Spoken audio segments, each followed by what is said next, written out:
Hello you beautiful people and welcome back to the Hiker Plays video. Today we are talking about supports. I know, we've done DPS, we've done tanks, and now we are at probably the hardest one to do, supports. Now, supports are going to require you guys to probably think more. I know that's going to sound really weird, but with DPS it's very, right, we know exactly what we're doing, it's just build damage and the characters all make sense. And same with tanks, they're just going to have to do tanky stuff, all good. Supports come in different variations. You've got healing supports. So we're talking supports such as Marco. Marco's going to want a full Rainfall set because his entire kit is built on healing. So we're going to want a full healing kit and we want everything he does to be healing. We also have damage-based supports, things like Whitebeard. So Whitebeard is most likely going to be a bit of a meat shield, so you probably want him on a 2-piece Murakamo set, as well as some Black Essence as well. So you might go 2-piece Black Essence, 2-piece Murakamo. Gion can be sort of played in two different ways. She can be played on 2-piece Rainfall to boost her healing, because she does do healing in her kit, and 2-piece Black Essence. But you could always play her full Black Essence as well, and just make her a main damage dealer. She doesn't have to be a support. If you have a GOT, maybe you do want to use her as support though. And then there's other units as well, like Yamato, who, you know, is going to run pretty much whatever you give her. In this case, we've literally just put a mix match of sets. All in all, your supports effectively, for the most part, are going to want to be on like a half tank set, half damage set. If they heal, maybe chuck them on a healing set. But all in all, most of the time, they're either second DPSs or healers. So the way you would build them is effectively, if they're like DPSs, you sort of build them with a half damage set. If they're not, you build them with a Rainfall set. Let's take Marco, for example, anyway. Marco's entire kit, if we look at his stats, all scales off his healing. Of his max HP. So all his healing is going to scale off Marco's max HP.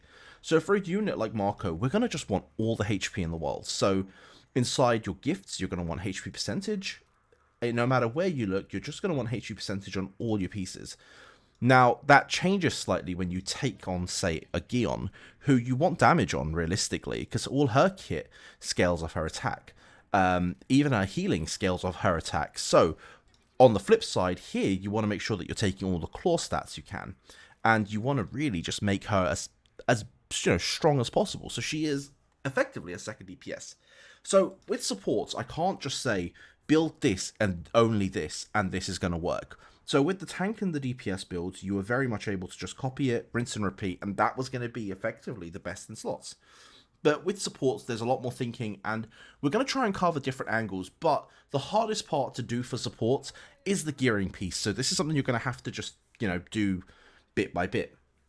Now, if we go into Amulets, the Amulet skills, again, it's going to work pretty much the same way as gear. So depending on the skills, depending on the character that you're using, if you're using Gion, you're probably going to want to follow the DPS amulets, so the Wrath, the Fury.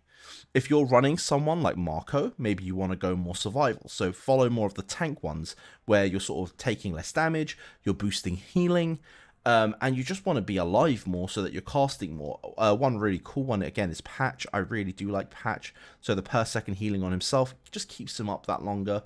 And also, I mean, Ghost is never a bad idea, so he comes back alive and then can continue healing.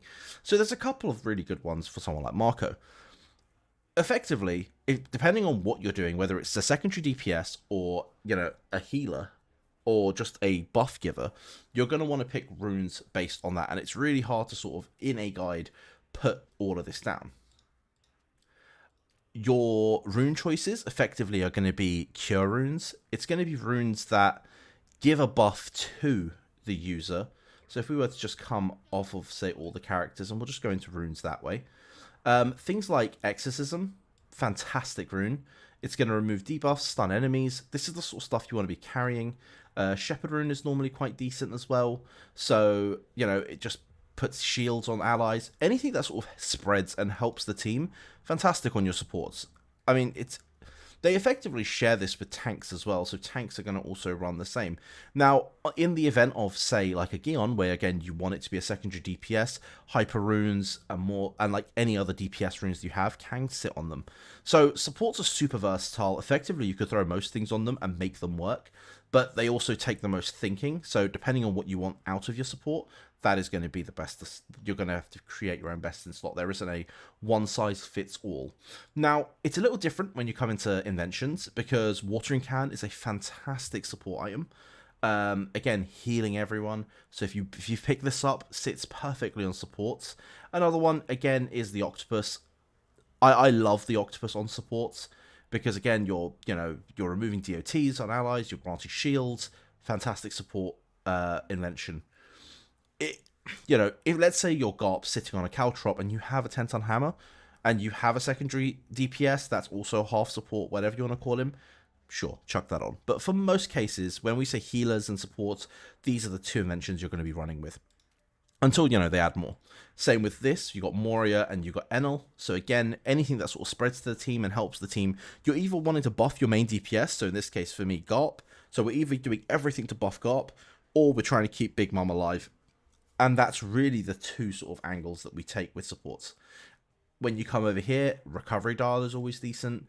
And then the same with the tanks, so you want the endure dial and the buffer dial. They're sort of your two dials that you would go for.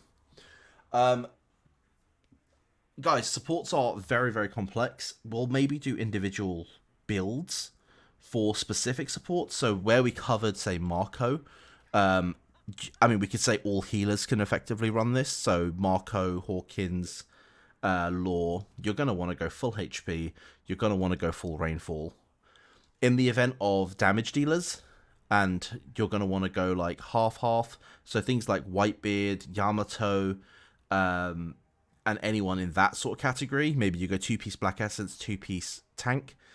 With Gion, she's a bit unique because she's a damage dealer that also heals. So, it's always good to chuck a Rainfall set to amplify those heals a bit more. But all in all, boys, there is a lot of thinking that needs to go into supports.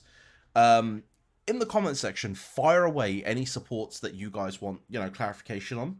We'll try and build individual guides on how I would build them. But we have really good resources, both in my Discord and the community Discord, where, people have put up amulet choices for certain supports. And, feel free to follow those as well. And they're going to be useful. Come in, ask questions on the Discord. I'll try and reply as much as I can. And there's a lot of really, really, good people in the community that will help you guys out. So with DPS and tanks, follow the guides. With supports, feel free to ask questions. There's a lot of differences with each character and how they play support. I am hoping to, further release videos on some of the new characters as well. I've been getting lots of questions about it. So King and Sanji, I have had a chat with some of the people behind the scenes, and can confirm that they've not given me any information on their skills yet. But positive signs are I've actually got communication back from them, and it's been like a month more, if not more. And effectively, they're having an issue. Internally, they're going to hopefully soon be able to give me some more information. But boys, until then, I'll see you all soon. Peace.